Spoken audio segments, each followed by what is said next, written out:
Yeah, you can unmute. You should be able to. Okay.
Start, Donna. Good evening. On behalf of the League of Women Voters of the Morristown area, I am pleased to welcome you to our virtual forum for the Democratic nomination for Madison Borough Council. My name is Donna Gariglia. I am the president of the League of Women Voters of the Morristown area.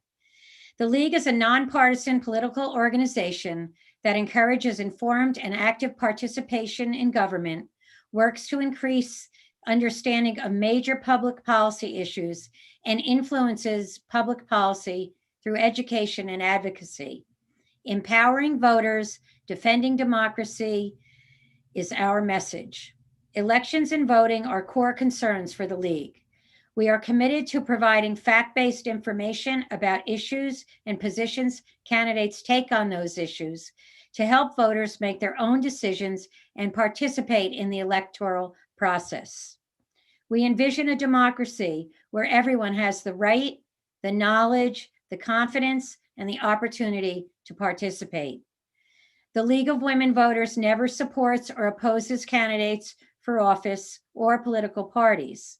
Any use of the League name or footage from this debate in campaign materials, literature, or advertising of any kind, including internet, cable, or television, has not been authorized by the League. Membership in the League is open to people 16 years and older of all gender identities. With 100 years of experience, the League is one of America's oldest and most trusted civic nonprofit organizations. If you would like to participate in our efforts, the League actively seeks diversity in our membership. We also encourage everybody to go to vote411.org, which provides a one-stop site for information on all aspects of voting in New Jersey, as well as information about all candidates up and down the ballot. All of our forums are being live streamed on the Morristown Area League of Women Voters YouTube channel. If you have questions about voting, mail-in ballots, or in-person voting, we have information on our website, lwvmorrisarea.org, to help educate voters. Future forums right now are tomorrow, May 12th at 7 p.m., the Democratic nomination for Morristown Mayor. At this time, I would like to introduce our moderator, Michelle Bobreau. Per League practice, she is not from this voting district. Michelle is a League-trained moderator and a member of the Maplewood South Orange League. She will now introduce the candidates and outline the format for this evening. Thank you very much. It's my pleasure to be with you this evening. As you heard, I'm a member of the Maplewood South Orange League of Women Voters, and I am a League-trained moderator. Tonight, the format is as follows. We will begin with a 2-minute opening statement in alphabetical order.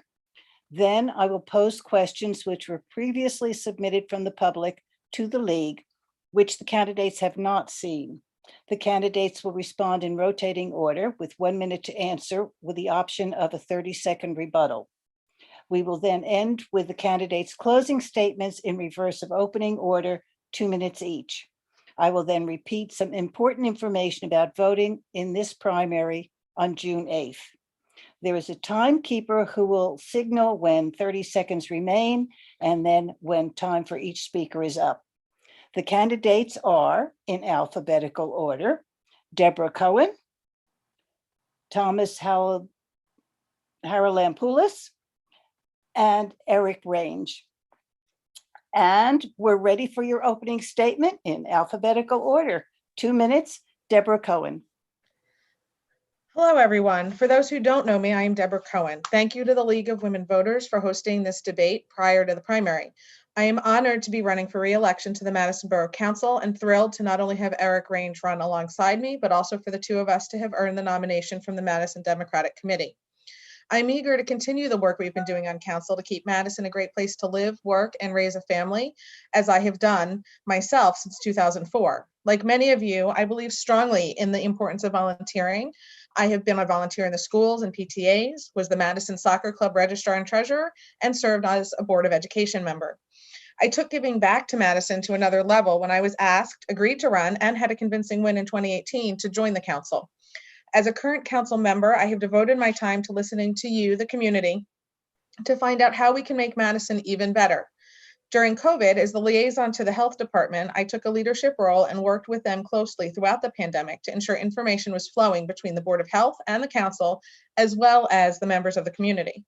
I'm proud of the COVID-19 toolkit that the council passed to provide relief and support to our businesses and the overall community in its time of need. Shared services are key to helping stretch our residents' tax dollars without sacrificing levels of service. There are many examples of how this happens in town, but I personally worked with the president of the Board of Health, Eric Range, to secure a contract for health services that would continue offering the same services we have now, but at a more cost-effective price. I am also a member of the Shared Services Committee with the Board of Education so that we can work together to save taxpayers money wherever possible while still delivering a high-quality education to our children. One of the accomplishments I am most proud of was the creation of community conversations last summer in response to the racial unrest in our country. I heard from members of our community that we felt a need to address these issues in Madison and get to know all of our neighbors so that we could connect, help, and support each other.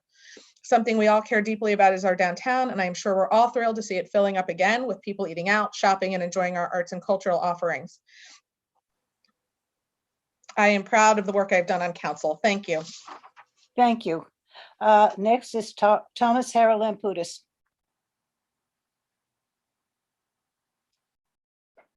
You're muted.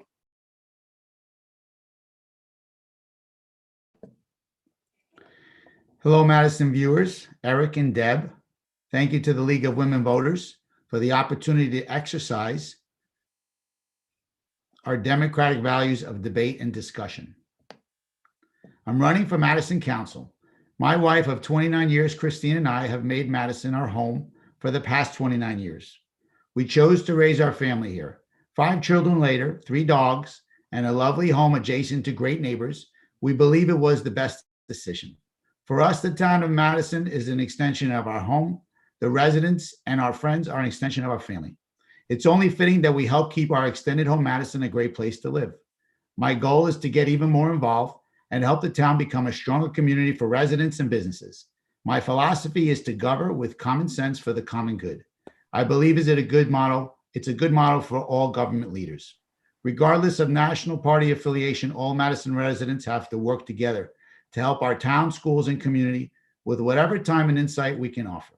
I believe my experiences in life traveling and running businesses gives me a skill set to work with various facets throughout the borough. My numerous experiences volunteering had me dealing with bright, thoughtful, and generous residents. For 22 years, I have made it a point to be involved in the Madison community and around the state. Managing the cost of living for residents to own or rent a home has to be balanced with the cost of services.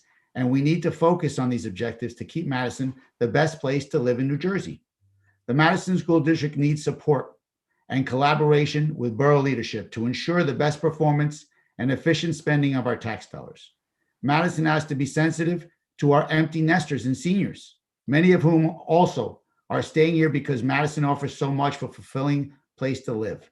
In my business endeavors and working with volunteer organizations, I'm motivated and always give my best effort, and I will do the same for the borough as a council member. All who know me know I love being involved with people, and I hope the residents of the borough, Democrats, Republicans, and Independents, will consider me for council when you come out to vote on June 8th. Thank you very much. Eric Range. Thank you so much. First of all, thank you to the League of Women Voters for putting together tonight's event. I'm thrilled to be running for council along with Deb Cohen and for an opportunity to potentially serve my community in another way. Over the last 16 years, that's about 40% of my life, I've had the pleasure and honor of serving on the Downtown Development Commission here in Madison. I've served in executive board positions on the DDC as chair, vice chair, which is a position I currently hold. My time on the DDC has also given me the opportunity to help guide and grow and support quintessential Madison events like May Day, Bottle Hill Day, the Taste of Madison, and the Farmers Market. But more importantly, help set policy that has helped our downtown escape the worst of the economic downturns we saw in 2008, and of course, this last year during the pandemic. While I'm very proud of my work on the DDC, serving the last 6 years and president since 2017 on the Madison Board of Health has been a true honor. Obviously, the last several months, that role has taken on a much different tenor, including when I became nearly a full-time volunteer when I lost my own job because of the pandemic. I've worked closely with our professionals and volunteers on the board, the health department, and our schools, and throughout the borough to ensure the best possible local response to the pandemic. No matter the role, I've always had an eye towards fiscal responsibility while ensuring residents have the services they need. On the Board of Health, along with Deb, I led an effort to revamp our shared services agreements to reduce our costs. on the DDC, fundraising and reinvesting hundreds of thousands of dollars back into our commercial and civic districts, including last year's pandemic relief grants, which put cash directly into the hands of our local businesses. Once again, thank you so much for joining us tonight, and I hope that you'll support Deb and I in the upcoming primary on June 8th. Thank you. First question. What are the most important climate actions the borough should take, considering that our carbon footprint comes from the built-up environment? Mr. Haralamputis, then Mr. Range, then Ms. Cohn. Okay, thank you very much for that question. And I'm a big advocate of protecting our environment. I served on the Madison Environmental Commission for 10 years. And my last year, I was the chair of the Madison Environmental Commission. We proceeded to enact a lot of good environmental programs in town. We participated in a program for the state of New Jersey called Sustainable Jersey. So we had to show that our town was a leader in energy efficiency. I was involved in the development of the Madison Recreation Complex, making sure that the turf infill and all of the aspects of building it were as sound to the water table as possible. And I currently promote as much as possible around the borough with regards to recycling. I've been asked by the borough my opinions on the new elimination of bags, plastic bags in the community. And I'm going to continue to participate on the Solar Energy Community Committee also. Thank you. Thank you. Mr. Range? Thank you. So I think, Madison has a real opportunity that, given that we own our own electric utility, to leverage our unique position in the state among only a handful of places that own our own electric utility, to be able to leverage solar locally here. As Tom alluded to, we've got a committee looking at community solar as a potential option.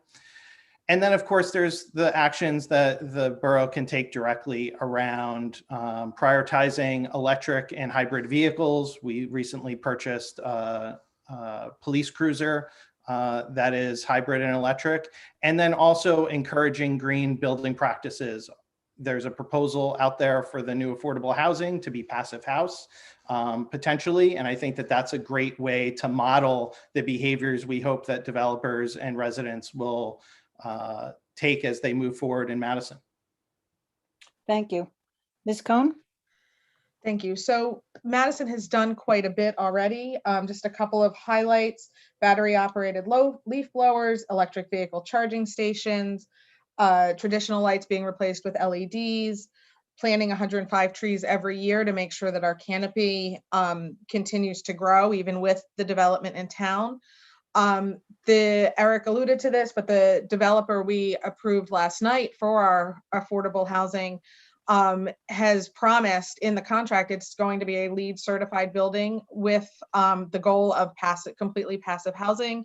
The parking area for Cook Avenue has rain gardens and has worked closely with the MEC to ensure that we add as much environmental there. And I think we need to continue working with Shade Tree and Madison Environmental Commission to ensure that we're doing the best we can to help reduce our carbon footprint. Thank you. Totally. Yes, Mr. Haralamputis, Okay, can I use 30 seconds just to piggyback on that? please do. Okay, so what Eric brought up is a very good point about the opportunity we have since we own our own electric utility. I think we have to really look towards the future with developing some sustainable energy production within the borough. And one great area for us to look at is the largest roof that we own in the borough, which is the high school. We should be able to put a solar installation on the high school and produce enough energy so that this high school's cost of electricity is almost down to zero. There's many other things that we need to actually look at and discuss as a community at the borough level. Thank you. Totally different topic is Drew University. Drew University is now selling real estate, selling part of their property. And apparently they want to have housing on that area. What would you suggest? How can we have an impact on the developers? What can and should the town do to ensure that whatever development there is in the town's best interests? Mr. Range, Ms. Cohen, and Mr. Harold. Thank you for the question. Drew is an important partner in Madison, and full disclosure, I used to work at Drew University in their admissions office. But obviously, we all know that they have been selling off plots, the ones along the Wanaka Way. The houses there were sold to a developer. The old alumni house has been sold to a developer and will be receiving redevelopment. As far as other places like the Woods and the Arboretum, I think Madison has some leverage there in that in order to subdivide that, it would need to be rezoned and would also need variances to be approved. So I think we need to partner with Drew, as we have done many times, to make sure that they get what they need, which is the financial infusion, and Madison gets what it needs, which is maintaining at least a good portion of that land as open space. Thank you. Ms. Cohen? Unfortunately, just as I do when Drew comes up in executive council discussions, I have to recuse myself from the question. My husband works there. But I can say that I am all for preserving as much open space as we can. But other than that, I'm not going to answer the question. Mr. Harold. So do I get Deb's minute? Right. No. The listeners want to hear more. Okay, I'll take my minute then. So a lot of us who know about Drew University, we remember, or we know that it's a very historic development in town. It's been a university for 130 years, very vibrant when I moved here in 1992, and it continued thriving up until maybe a decade ago, and unfortunately it started to struggle. So of course, when businesses, or I guess learning institutions, struggle, they have to take different approaches. So what we need to do is go out and see what we can do to help them. If they're going to try and sell off some parcels and develop them, we want to supervise it. We want to collaborate with them. We want to make sure that the land development is responsible for Madison. We want Drew to be one of our good neighbors, and we want to stay as good neighbors. And we want to see the university to continue to thrive for the next 100 years. The only way that's going to happen is if we work together and we pay attention to what their problems are and see how that development can happen responsibly to the benefit of Madison and Drew. Thank you. Thank you. Keeping with housing, what is your view on affordable housing in Madison? Is there anything that you would highlight that has been done well, or that you would look to improve on how it is being managed?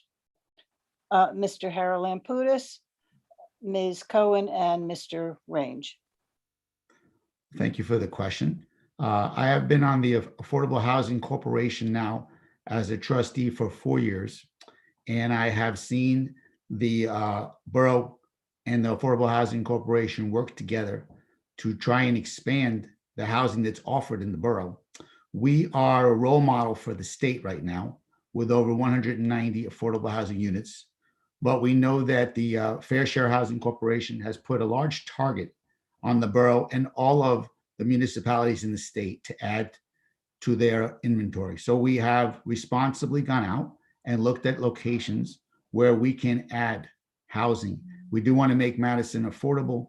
We want to make sure that we bring in all different diversity of residents. So right now there's a development on Walnut Street that the Affordable Housing Corporation is advising the borough about, and the borough is taking the right approach to make sure that it's developed in a responsible way. Like Deb said, it's going to be a LEED building, which is very responsible, and we're going to continue offering opportunities for lower and moderate income people to live in the borough.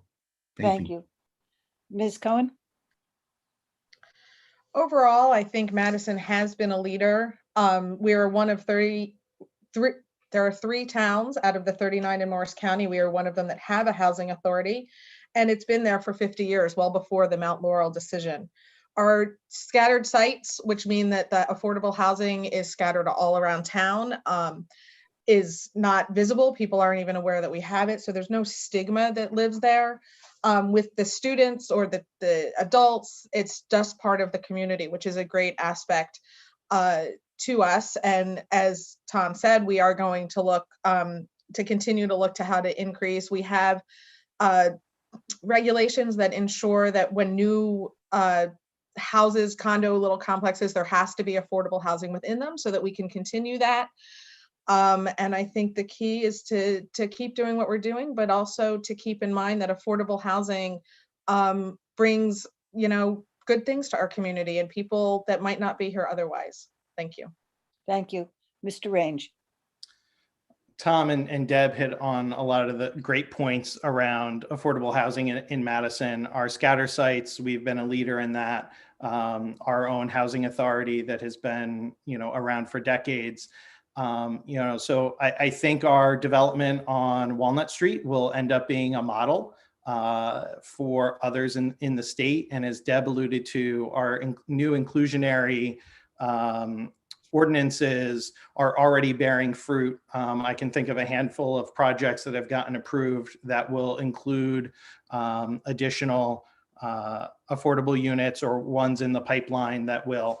I think the other thing that is, as council people, we need to be pushing for the state to really revamp the rules and get real legislation on the books and take affordable housing out of the courts and the kind of sword that's hanging over all of us with builder's remedy and those sorts of things.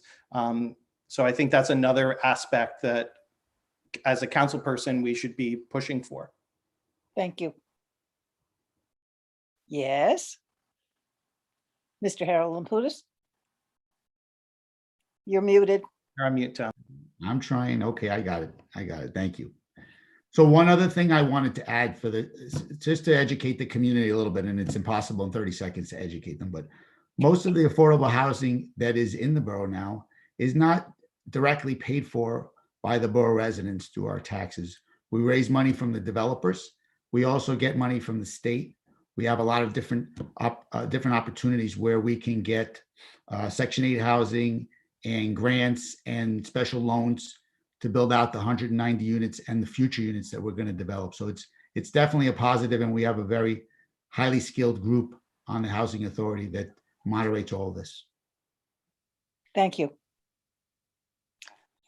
Investing in infrastructure is not very exciting. However, why does it matter? And has Madison changed its approach to invest in infrastructure in the past few years?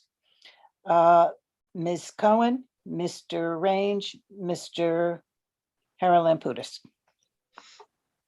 Thank you. It's not very exciting, but it is very important. And Madison has had a philosophy over an extended period of time of pay as you go. So we maintain our road construction. Every January, DPW comes to us with what they plan to do for that year to ensure that our roads are maintained over time, so we're not having to do full replacements. That's true of the buildings. I do think we do need to do a better job with some of it, but we're working on it, and there's a great schedule of things and how we're going to do that. But by maintaining our infrastructure, we prevent larger problems. I mean, our big excitement was we approved a boiler this year for Hartley Dodge because at 30 years old, it needed to be replaced, but we wanted to do it before there was a problem. So it's keeping an eye on it and monitoring to ensure that our infrastructure stays strong so that money can be spent elsewhere. Mr. Range? Yeah, I think Madison's pay-as-you-go philosophy over the last, I don't know, I'll call it a decade, but I may be exaggerating that number. It is a good model, right? One where you can keep ahead of things, keep ahead of those major problems, but also take strategic initiatives around important things.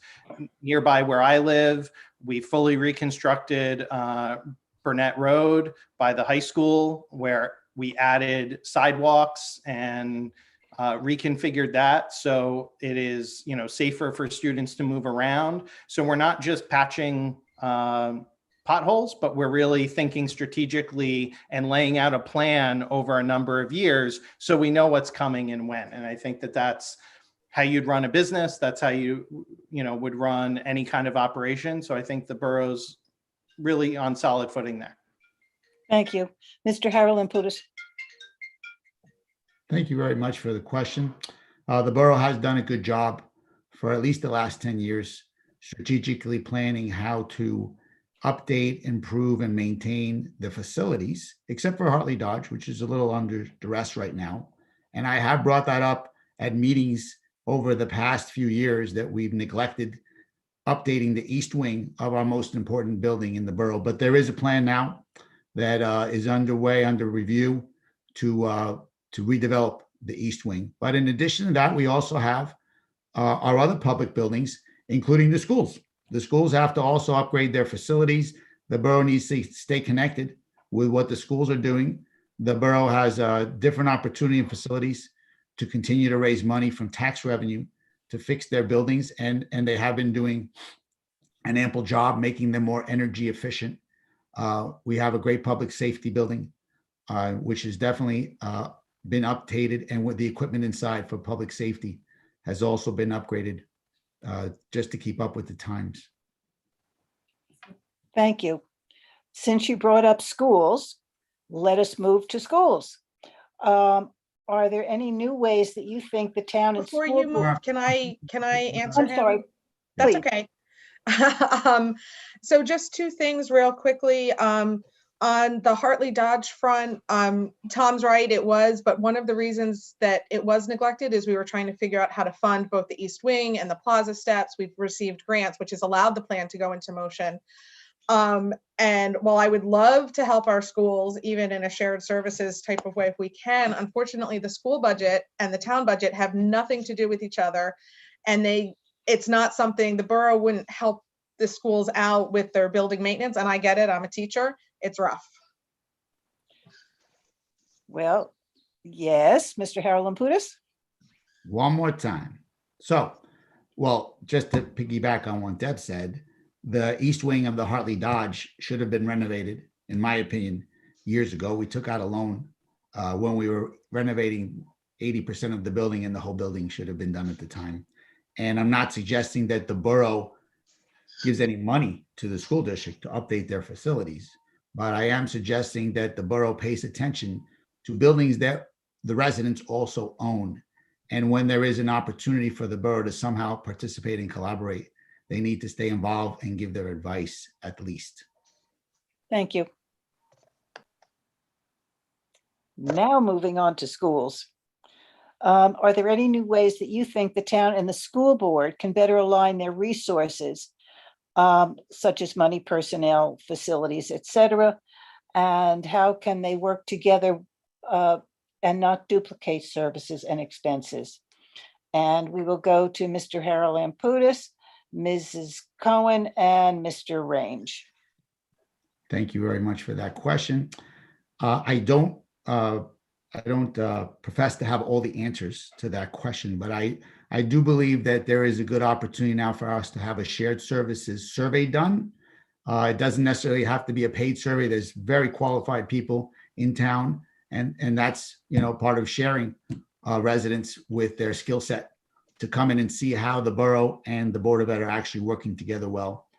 Something that I mentioned earlier, which I think has to be considered, is that we look at the high school, our largest building in town, the largest roof in town, to put a solar installation, and we could probably save thousands of dollars for the community, and also generate enough electricity to start selling electricity to the borough that we generate ourselves. Then we also have to do the last move, which is to possibly get the Board of Ed to move over to the east wing of Hartley Dodge. It's already under discussion. It's been discussed publicly, and it's a great move, I believe, if it's done collaboratively. Thank you. Ms. Cohen. I do think we can do more between the schools. We do some. We pay for one of the SROs. The school board pays for the other so that they have enough coverage of that sort of thing. We're in discussion, like Tom said, about them moving to Hartley Dodge, but also it needs to be an open discussion. They work with our rec department as far as fees for, especially in the winter when we're using the inside of the buildings. Normally we didn't this year because of COVID. So we do try to work with them. There's always, we do need to get creative, and we need to make sure that we are looking at all aspects. We did actually look at solar on the roof when I was on the Board of Education, and the roof's too old. It wouldn't support it.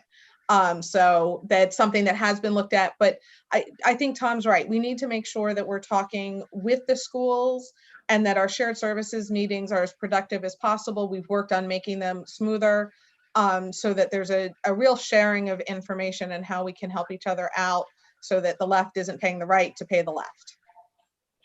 Mr. Range? Yeah, I think being creative and evaluating all avenues for shared services, because while the budgets certainly are different and the tax levies are levied by two separate organizations, at the end of the day, it's all a Madison taxpayer dollar. You know, I had the pleasure of working with the superintendent and the school nurses during my time at the health department during the pandemic. And even that was a great opportunity to come together, share resources, share when the schools were closed last spring. We actually brought the school nurses in to help answer phones and help provide guidance to the community in the health department. And that was a huge help. And that was just one way that very quickly we were able to leverage those resources that maybe otherwise would have gone untapped during that time. So I think all those creative solutions are a way that we can move forward and make sure that all the Madison taxpayers are taken care of. Mr. Harold-Lamputis? You want me not to even just raise my hand in the future? You're just going to come right back to me? No. Make sure I'm paying attention. Okay, so what everybody's saying there is fantastic. But at the end of the day, the school district is our biggest cost, and it's our biggest budget. And it's also one of our biggest assets that's promoting good learning in the school district. And we need to put our heads together and have active shared service meetings regularly. We had fallen off for a little while. I know that they're back on right now. And we need to see how we can use our own borough resources, of which we have a lot of. Oh, I got stopped already? Okay, thank you. Bye-bye. Thank you. Going along with shared services, how do you see sharing services with adjacent townships or other entities? And we're going with Mr. Range, Mr. Harold-Lamputis, and Mrs. Cohen. So, you know, Madison has been a model for shared service agreements for as long as I've been involved. We have a wonderful shared service agreement with our joint court that shares between a number of municipalities. And that's a great relationship with those other towns. And frankly, is a revenue stream for Madison that offsets those costs. As I mentioned in my opening statement, we've gone in the health department from a provider where Madison used to provide these services to other communities, but as the marketplace for those services changed, we were able to negotiate ourselves into a consortium of under Bloomfield's health department that allows us to share resources among, I think they're serving 10 or 11 other communities. So we get the resources of this broad knowledge base, but it costs us no more than it did when we were kind of a provider. So it's a great way to move ahead. Thank you. Mr. Harold-Lamputis. Okay. So Eric, I'm not sure about this, but I remember from years ago paying attention to what was going on when we did have our own health department. And it was actually a revenue producer for the borough in its heyday, because we did service so many communities and we charged them the same thing that we get charged now. But it's good that we do have all those other resources so that we have the right information for everybody. Another topic which has to be considered is that we have a full-time paid fire department, and we are able to respond to calls within 3 to 5 minutes The surrounding towns, Chatham Township, Florham Park, usually takes them 15 minutes to respond to an emergency.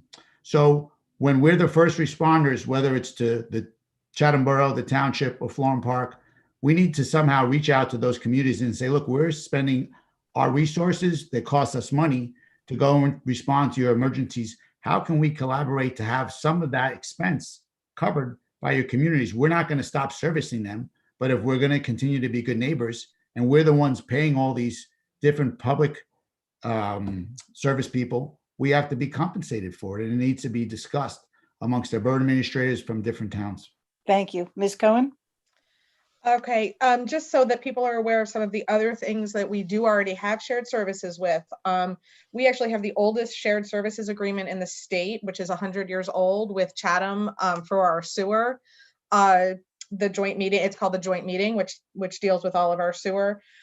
We've actually just applied for and received a new grant to explore a regional DPW facility for repairing large equipment, so that the local towns, these equipment that we use once or twice a year, we can share it, because we may need it on Monday, Chatham may need it on Tuesday, Morristown may need it on Wednesday, and then nobody may need it for 6 months. So there's that sort of thing going on. Our building department is shared with multiple towns. Our technology, we provide services for multiple towns. And so I think we need to continue doing that. We also shouldn't be afraid to be the receiver of services. And Tom's right, we do provide mutual aid, and that's what it falls under. And I don't know all of the logistics of that, but to other towns. So that is happening. Thank you. COVID has wreaked havoc on many businesses and residences. Eric has his hand up. I'm sorry. That's okay. I just wanted to say, yes, Tom is correct that in the heyday of being a provider, where we had 20 plus towns in the health department, once the county got into the provider business, that market changed dramatically, and we needed to pivot. And I think that's the important thing, that we are always looking at new and different ways, not just, hey, this is the way we've always done it. So I think that's really important to continue with an eye towards the new. Thank you. Now, moving on to COVID. Again, it has had a huge impact on Madison's as well as other areas, residences and businesses. What do you think can be done to ensure that the downtown rebounds with vibrant businesses? Mr. Range, Mr. Harold-Lamputis, and Ms. Cohen. So, during COVID, the borough was very proactive. Deb mentioned the toolkit from the borough, providing, electric rebates and such to businesses in downtown. The DDC and the Madison Main Street Foundation provided grants directly to our businesses. But moving forward, we need to continue to be creative. The street dining, I think, is something that we can keep, forever, if not for the foreseeable future, to help restaurants that were negatively impacted. Continue to not be afraid of those things that we've already done. We love the deck in front of Bottle Hill Tavern, right? So that's something else we can continue to do. And provide, once we get the clarity on it, use some of the America Rescue Plan dollars to fund more programs like that. Thank you. Mr. Harold-Lamputis. Okay, well, Eric, thanks for the compliment on the boardwalk in front of Bottle Hill Tavern. Hopefully we get to have the inside dining open also to 100%. I think we're almost there right now, in the bar, including the bars in town. Also, what happened when the DDC and the chamber promoted the grant opportunities for the local businesses, the residents stepped up and matched them. So we have a great collaboration between the community and the DDC and the Central Business District. Everybody realizes how vibrant it is. So one good thing that came out of COVID, and there was a myriad of bad things, unfortunately, was that we became a walking town. And as we all walked, we all moseyed around town, and we went to the town besides the neighborhoods, and we realized There's a lot of good shopping there. But now we need to be able to continue to inform our residents in the borough and on the borders of the borough what's going on downtown. We need to create a nice plaza in the center of town. That's what the revitalization study that was done in 2017 said, that we need a meeting place in town. I know it's in the talks. I hope it happens sooner than later, because it's going to definitely be a big boost for the borough downtown. There's a lot of other things we could discuss. Thank you. We'll discuss it in a minute. I know it's a I'm short sorry. time. Yeah. Ms. Cohen? Thank you. Just to piggyback on what Eric said last night at the council meeting, when we were talking about the big radio station for the municipal and the government and borough and fire and police, I did mention actually specifically that some of this money, once we know the rules, which we still don't know, can hopefully go and help the downtown. In addition, I agree with Tom, and yes, the Waverly Place, it is in motion. It's in the budget for next summer. Fingers crossed that it can move along that way, because I agree, we need some place downtown where people can gather. I've been a big advocate for continuing to make sure we bring people downtown through my community affairs liaison, as well as working directly with Lisa Ellis, our director of downtown business development, on what events can we do, how can we get people to keep coming downtown as more and more opens, because our businesses still do need our help, and we need to ensure that we're supporting not only the restaurants but the businesses as well. Eric has his hand up. I see. Eric? Thanks so much. Just to piggyback off of what Tom said, there's a lot of opportunities for placemaking, not only Waverly Place, the area next to the museum. So these are all opportunities to make places, but also, and we heard about it last night at the Borough Council meeting, is the DDC's project of wayfinding and getting visitors from someplace like the MRC down to our downtown. Make that right out of the MRC and go have lunch downtown. Don't go left to Florham Park. Mr. Harold Poutis? Yeah, there's definitely a lot of other opportunities that we should be considering and discussing. We want to also promote some new controlled development in the borough. We need more mixed-use residential and retail spaces so that we bring in more shoppers who live in the town, who want to be on a train line. It could be professional commercial spaces. Madison's so desirable, and we know it, and it won't stay that way if we don't keep a sharp eye on it and continue to look towards the future. And we want to encourage all of the outside shoppers. Like I said, on Park Avenue, there's got to be 10,000 potential shoppers who should be coming into the borough, comfortable that they can find parking and know what we offer in the town, so they don't have to be shopping online. Ms. Cohen? Just to address what Tom said, the council actually recently passed, as part of all of the affordable housing stuff, we did pass overlay zones across quite a bit of town, which do now allow for that mixed use residential and commercial, because we agree it's on our mind, especially as the economy changes and online's a thing, and you need kind of that mix of both things. And Mayor Conley is continually fighting on the liquor license front to see if we can get the state to relax some of those rules, because that would help some of our restaurants in town. Madison has a young, vibrant community, with athletics being a key part of many residents. What can be done to support a range of athletics in this town? Mr. Harold Poutis, Ms. Cohen, and Mr. Range. Well, that's a great question for me, because having raised 5 children in the borough, we've been involved in almost every youth sport you can imagine. I only have 2 left now in the high school, so now I'm more involved in the high school sports. But the borough has a very active recreation activity committee, and we have a dozen sports that we promote. I think we need to give more attention to our grass fields, which are neglected, unfortunately, but not intentionally. I know it's very difficult to maintain that.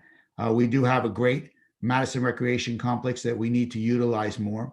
We need to make sure that we're reaching out to the community for information and education, so that they know the different seasonal sports that we offer. It's not just baseball, football, basketball. We have track, we have wrestling, we have volleyball. We have a great swim program in the summer at the community pool. all of this needs to be promoted. When I first moved here, there was actually a committee that reached new residents to the borough to tell you exactly what's going on for raising your family and for participating in the borough. I hope we can bring that back. Thank you. Ms. Cohen. I think right now there is a great relationship between the schools and the borough recreation director. I think that works well. He helps make sure everybody can get scheduled and that it's all there. He works with the tournaments. And we do have a very robust schedule. I can't disagree with Tom. The grass fields need some attention. Part of the issue is, and he knows this, is some of them are right on the edge of that swampland that we can't touch. And so it makes that maintenance a little bit harder, but we've done stuff with the schools as well to maintain the field and upgrade the softball field behind the junior school. And so that was a partnership, but I think keeping that partnership strong. I love the idea of maybe making, it more known. How can we let people know what's going on so they can walk over to Dodge Field or Rosedale Field or the MRC to see the sports and what the kids around town, rec or school related, are doing. Thank you. Mr. Range? Yeah, I think Madison should be very proud of itself in all of the recreational opportunities we offer, both active, as Tom and Deb have alluded to, and also the passive opportunities. And we've got a good slug of money in our Open Space Recreation and Historic Preservation Trust Fund, which can only be used for those three things. And we've spent the majority of that money on active and passive recreation. And I think that we should continue to invest in our current facilities, right?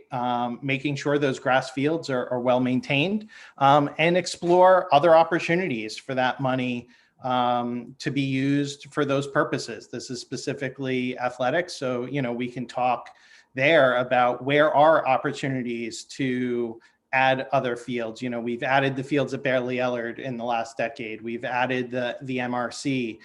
So how do we continue to improve these with a long-term eye of, if we add something, how do we continue to pay to maintain it? And I think that's the long-term option as well. Mr. Harold Lamputis. I'm back again. Okay, so I've been so involved in youth sports for the last, like I said, 15 years, since my oldest daughter, Elena, started playing soccer and track and doing other things, that I do see a need for us to encourage some more volunteering from some of the younger parents in the community. There is a lot of volunteering. It wouldn't be as successful of a community for athletics if we didn't have people, but we need to encourage them to get involved. There's a lot of talented people, men and women, who can really participate. They just need to be approached and encouraged to help these young people enjoy the sports that they want to play. What do you think we can do to encourage volunteerism in the town, and in what specific areas? Mr. Range, Ms. Cohen, and Mr. Harold Lamputis. I think, unfortunately, it's not as easy as it used to be, right? Both my grandfathers were volunteer firefighters in the town I grew up in, volunteer ambulance squad in the town I grew up in. Those are dying breeds. We're very lucky in Madison that we have a volunteer component to our fire department. We still have our volunteers on the ambulance squad. I think the biggest thing is not whitewashing or allowing people to think that everything is perfect, right? Both the fire department, the ambulance squad, the coaches, right? They all need more volunteers. So I think just saying, hey guys, will you volunteer, isn't enough. I think it's really ringing the alarm bells and saying, guys, we desperately need this to keep our community together. Ms. Cohen? So I think Eric is right as far as that goes. I know we have formed a committee with the fire department to figure out how to beef up their volunteers. Some of the communities around us seem to be able to get lots of them, and we do struggle because we are a split department. So definitely making it a more urgent thing. But I think one of the other aspects that Madison has been lacking is our boards, our commissions that are directly related to the government. The athletics, I think, is a little better. Is not very diverse. So one of the things that we're working on is we've reached out to groups like MARE, the Madison Alliance for Racial Equity, to broaden our pool of who we can bring in, because I think the same people always get asked. You know, it's the phone call to Eric. Hey, Eric, we know you can do this, or the phone call to Tom, or the phone call, you know, to Bob. It's always the same ones of us, and we need to broaden that net. And the way to do that is to get those people that have come in just a little bit to come in a little further and help us get more people. Thank you. Mr. Harold Lamputis? Well, if we could possibly just clone Deb and Eric and a few more of the people who have been volunteering in various positions for the last decade, that would solve all the issues, right? But it's not as easy to do. So one thing that we don't do very well, from my perspective, is we don't really reach out to the community to explain to them what's going on in different areas, whether it's on commissions or it's volunteering for youth sports or Arts and Cultural Association, the DDC. Again, you know, it's hard to reach people. And now I think, considering that we're in an electronic age, we should be able to develop some way of communicating through distribution lists to get people to come in and understand that it doesn't have to be a big obligation, but there is definitely some very skilled people who can help us. And once they're asked, very often they won't say no. I mean, I'm an example of that too. I should say no once in a while, but I love to help. And I'm not even a smart person. We have so many skilled people in town who would help us. And the community was built on volunteering. Look at everybody on council, the mayor, all these commissions, they're all working for nothing because they just love to help out. Thank you. Mr. Range? Yeah, I think we could all probably say no a little more time. But, you know, I think the other thing is putting it back on the boards and commissions themselves and the organizations. A few years ago, we had a very successful event at the DDC where we basically had an open house, shared what the DDC was all about, and it drove, you know, some new commissioners to volunteer. It drove people just to volunteer for one aspect of things. Now, we haven't done that in a couple of years, probably time to revisit that, but I think that's something, kind of open houses, right, to share what the individual boards are doing would be very helpful as well. Mr. Harold Lamputis? So I don't want to come across as sounding like we don't have a lot of volunteers and generous people in the borough, because we do. When we see the attendance of Bottle Hill Day, and half of the booths are community organizations, all the schools and every sports club it's manned by a parent leading them, we already have a very, very wide range of volunteers, but we know we can reach more. And like I said, there's got to be a way for us to organize from the borough level down, whether it's public safety, whatever, to reach out to people so that they understand there's very important areas that they can volunteer, which make a difference in the community. Thank you. Following through, what boards and commissions and other volunteer activities have you participated in that would help benefit you in position of town council, a borough council? Mrs. Cohen, Mr. Range, and Mr. Harold Lamputis. I only get 60 seconds, so here we go. I currently have been serving But you as the speak fast. the liaison of the Board of Health for 2 years. I'm on the DDC right now as that liaison. But prior to that, I've been a PTO board member. I've been on the Board of Ed. You can go back to high school where I helped, you know, raise money there for prom and that sort of thing. In college, I was on the university program board who planned all the concerts. So I think my ability to work with others has grown as I've done all of these boards and commissions and activities in my own district where I teach. I'm on several different committees throughout town. I've done a budget, so I understand how finance works, as well as school finance from the Board of Ed, and now serving 3 years on the council. So I think I just bring kind of all of those experiences from the wide variety. I waited tables for 15 years, which is another, you know, aspect. It's not a volunteer, but it's something that I can bring those skills in. So I try to learn from what I've done and continue to learn from what I am doing. Thank you, Mr. Range. So not to sound like a broken record, so I'll gloss over, my time on the Board of Health and my time on the Downtown Development Commission.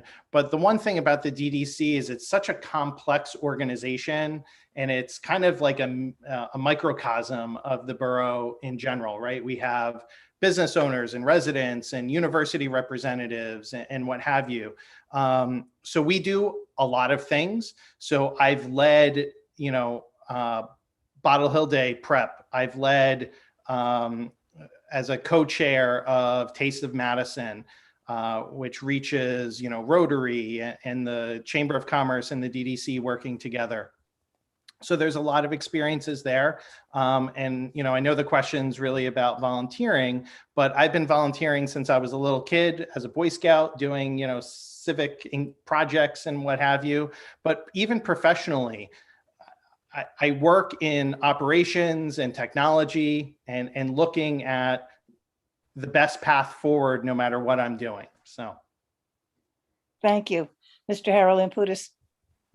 Well, that's all very accomplished from you guys. And I have to commend you because I know that you're very good volunteers for the community. And I've tried to do the same. I've been doing maybe a little bit longer than you for the borough since I'm older than both of you. I also did it growing up as a Boy Scout too. But since I had my first child, I wanted to see how I could help in the borough. So got involved with the Madison Rotary. I've been there for 23 years now. We have community events monthly, and I lead some of the events myself. I joined the May Day committee, where I made one of my very good friends who was chairing the committee back then, Jim Burnett, and have not stopped since then actively participating in May Day and being on the committee. I was on the Madison Recreation Activity Committee. I'm the president of the Madison Junior School Athletic Organization. I'm currently a Madison Library Board trustee. I'm currently on the Madison Affordable Housing Corporation. I'm on the Madison Democratic Committee. And I've also been on youth sport committees since I've had kids, and it's not stopping. I'm also on the Madison Solar Committee. I'm out of time now, so I'll come back and raise my hand if you want me to. Thank you. I don't know how the three of you have time to breathe with all you're doing. It's now time for closing statements. So we will go in reverse of opening order, and you have 2 minutes each to tell us all about yourself. Mr. Range, Mr. Harold Lamputis, and Ms. Cohen. Thanks so much.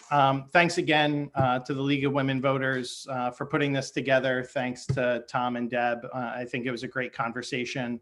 Ultimately, I'm just here to continue to serve Madison, and I hope that Madison's Democrats will come out and vote on June 8th. I know we're the only thing on the ballot that's contested, I think, in Madison. So please come out, support Deb and I. Together, I think our decades of service to our community, speak for themselves. We have a vision to continue to improve Madison for the future. And I think you will be in good hands with Deb and I moving forward. So I hope you'll support us, and thank you so much. Thank you. Mr. Harold Lamputis. Thank you, Deb and Eric, for a very spirited forum, and thank you to the community for your focused questions. And I hope we answered some to your liking, or at least we stirred some more interest from you to stay informed with what is going on in our town. And thank you to the LWV for managing this Q&A. I'd like to end with a phrase saying that I am dedicated to Madison. I believe this is a great place for my family and me, and you and yours. Yet I do know how important it is for the borough to evolve. The youth of today has life experiences so contrary to most of how we grew up.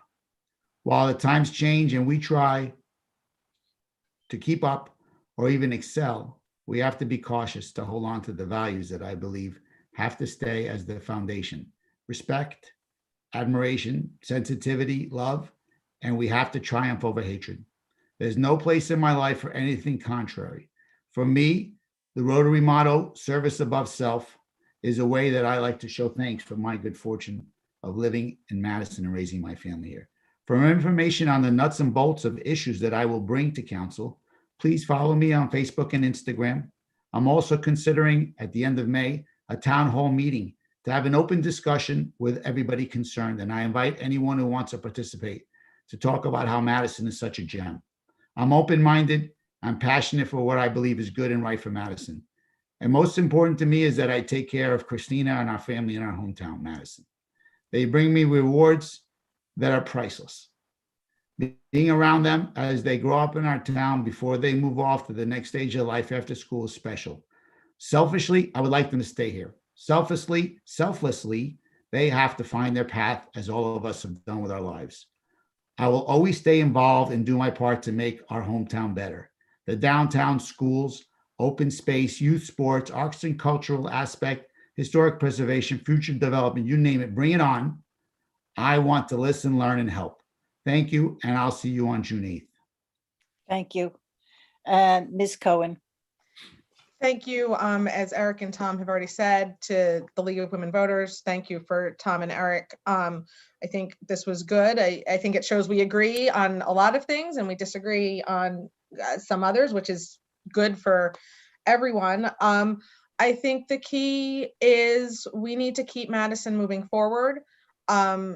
Eric and I, say it's our vision, your town, and we pick that because yes, it is our vision, meaning mine and Eric's, but it's our vision, the whole town's vision. We need to keep the community in mind, the businesses in mind, the restaurants in mind, the volunteer groups, everybody in mind, so that we can keep Madison the #1 town in the state, and make sure that we are maintaining values and holding strong to what we believe in our core values. I'm proud of the work I've done on the council for the past 3 years. I have really enjoyed working with Eric and learning his style, and I think it'd be a good fit. So I ask that you vote for Eric and I on June 8th. And if you need more information, we too are on Facebook under the Madison Democratic Committee Facebook. They post all of our information, and it's also on their website.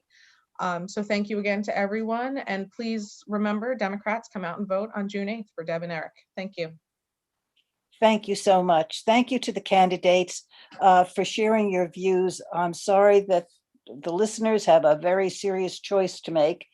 For those of you who are not registered, or if you know anyone who is not registered for the Democratic Party but would like to be so and to vote in the election, you can either vote, sign up now or declare your party on June 8th when you go to vote. The primary election again is June 8th. It is open to voters who have previously declared their party. This will be a traditional election with vote by mail option for those who chose to do so for all elections, or those who wish to do so now by requesting vote by mail forms from the county or municipal clerk. Polls will be open in the traditional places, I believe, from 6 a.m. to 8 p.m. Encourage your family and friends and neighbors to become educated voters and make your voices heard. Thank you all and good night. Thank you. Thank you. Thank you all. Yep. Have a good night.